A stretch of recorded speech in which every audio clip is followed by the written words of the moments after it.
For the adults, though, I was wondering if you would pause to appreciate how much we sort of do to make the Christmas story comfortable.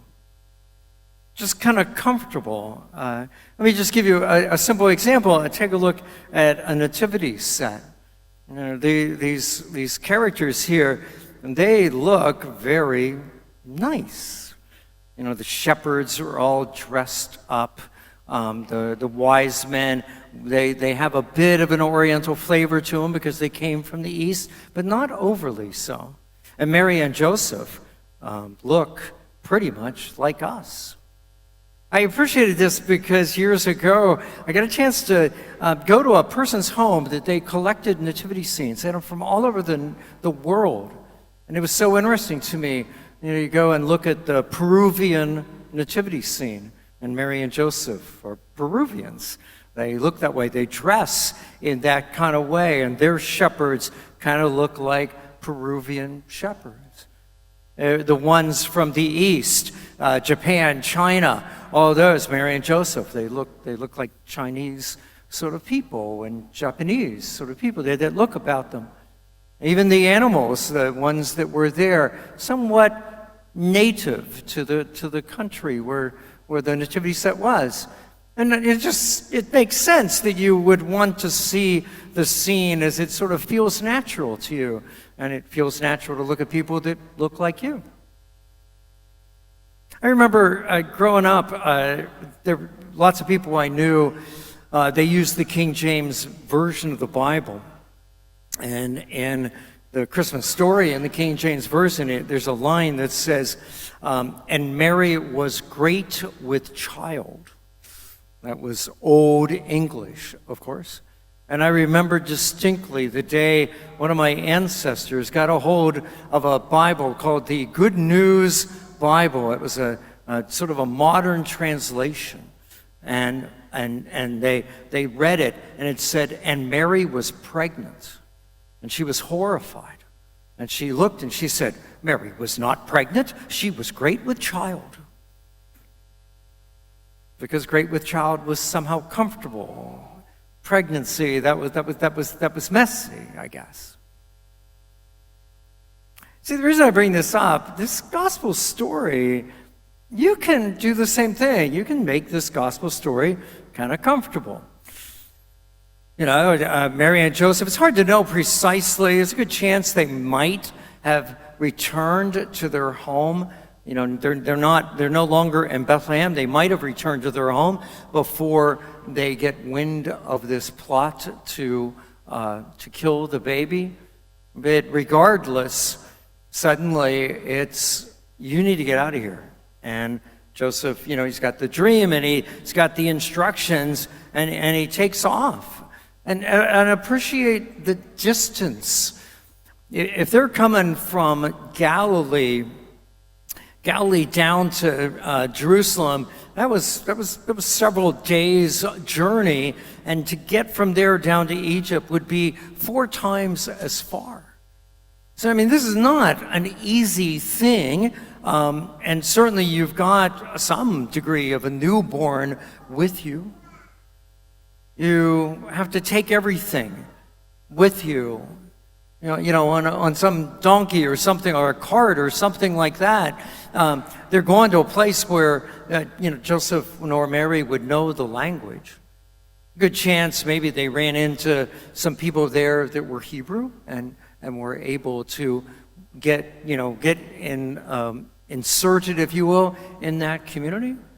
But that's tough to do. And then even coming back, I mean, he's down there just, not thinking that he's going to be there for a long time, not really knowing how long, but it's not like he's trying to put roots down, so it's sort of a day-by-day sort of thing, kind of an existence that's awkward. And finally, he gets another dream, you can go back. But even there, he's trying to be careful about where he settles. Well, that's a difficult sort of part of the story. And indeed, if you'll go through the whole Christmas story, it's just filled with complexity and hardship. It's a hard story. And the reason I wanted you to appreciate that is I didn't know what you thought of the first reading from the book of Sirach. Did you catch this? Whoever honors his father atones for sins and preserves himself from them. When he prays, he is heard. He stores up riches who reveres his mother. Whoever honors his father is gladdened by children. Whoever reveres his father will live a long life. He who obeys his father brings comfort to his mother. Oh, that sounds lovely. Absolutely lovely. Until you realize, well, wait, not all parents are all that wonderful. I mean, if you were blessed to have perfect parents, or if you were perfect parents, I mean, it's easy to honor father and mother in those circumstances, and you read this and go, oh yeah, that's easy, sure, happy to do it. It's kind of like Joseph. If you're not careful, you picture Joseph having this dream, and he wakes up and says, oh, Mary, we need to go to Egypt. And they all look at each other and go, oh, fine. And they, call the Uber or whatever to go to the airport and fly there. You just make it easy, but it wasn't easy for them. And I don't know. I don't think that passage about honoring parents is easy at all. Even if you've got good parents, it's hard sometimes to honor your parents. And for those here, your parents didn't do maybe as well as they might have, or circumstances were what they were. You look at that and you just maybe are tempted just to kind of wash over it. Think, well, that must be for other people. If you have perfect parents, that's true. But if you don't have perfect parents, it's not. Let's say this is where you can just learn from Joseph and Mary. They did all of it. The Lord told them what to do, and they just did it, not really knowing too much about how it was all going to work out. They just did it. They trusted. I just trusted, well, if this is what God wants me to do, then I should do it, even if it doesn't make any sense to me. And maybe that's the attitude we need to take.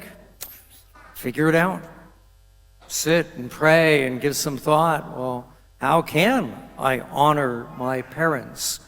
In this season of my life, or as they get older, whatever, how can I do that? Knowing that it can be done. It might be hard. It might be crazy hard, but it can be done in some way. And then all those things would indeed, I'm sure, come to you. So, bottom line, Mary, Joseph, the Holy Family, they managed to trust even when it got hard. There's no reason why you and I cannot do the same.